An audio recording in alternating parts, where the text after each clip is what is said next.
Assalamualaikum warahmatullahi wabarakatuh. Saya Arif Ismail dan teman saya, Nadia Heninawati. Kami akan menjelaskan tentang pengertian siklus penggajian. Apa saja pembahasan kita hari ini? Yang pertama ada pengertian siklus penggajian, kemudian yang kedua aktivitas-aktivitas siklus penggajian, yang ketiga ancaman siklus penggajian, dan yang keempat contoh siklus penggajian.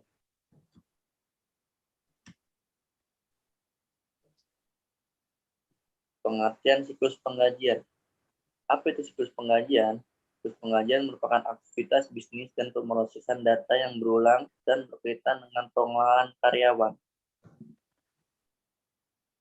Apa saja aktivitas siklus penggajian? Aktivitas siklus penggajian. Yang pertama adalah pembayaran data, yang kedua perubahan tarif pajak, yang ketiga absensi, yang keempat menyiapkan daftar penggajian, yang kelima pembayaran daftar gaji, yang keenam kalkulasi kompensasi dan pajak, yang ketujuh pajak penghasilan dan potongan lainnya.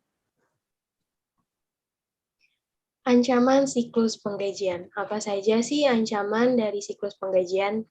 Yang pertama adalah mempekerjakan pegawai yang tidak berkualifikasi atau berkelakuan buruk.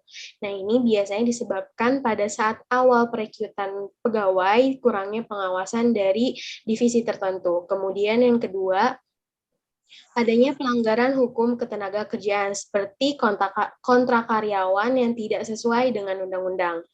Yang ketiga adalah perubahan file induk tanpa adanya otoritas atau tanpa adanya komunikasi dari satu divisi ke divisi lainnya, sehingga menyebabkan miskomunikasi.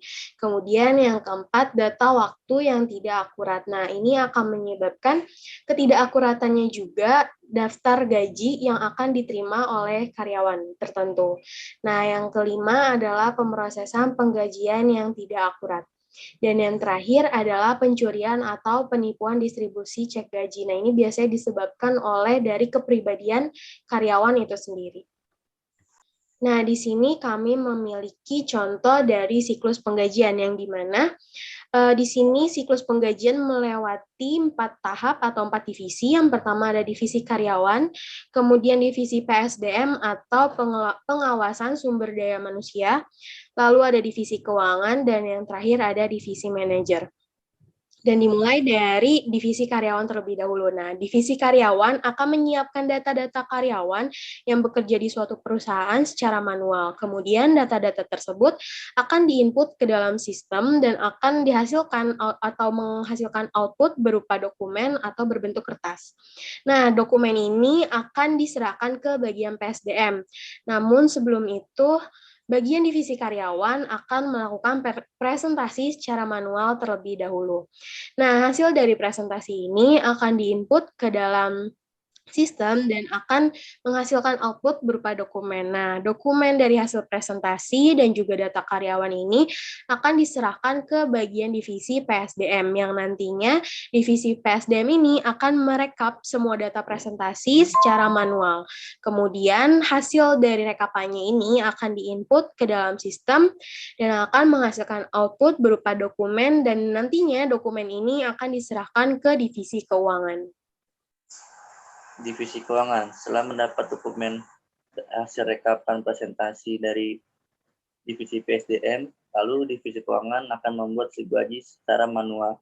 Setelah membuat slip gaji secara manual, lalu divisi keuangan akan menginput slip gaji tersebut dan outputnya akan dikasih kepada manajer yang pertama, yang kedua akan disimpan sendiri, yang ketiga itu dia akan membuat lagi untuk laporan penggajian. Habis itu, habis dikasih kepada manajer akan memvalidasi slip gaji secara manual. Habis memvalidasi slip gaji secara manual, divisi manajer akan menginput slip gaji yang telah divalidasi. Setelah itu akan diberi kepada karyawannya kembali.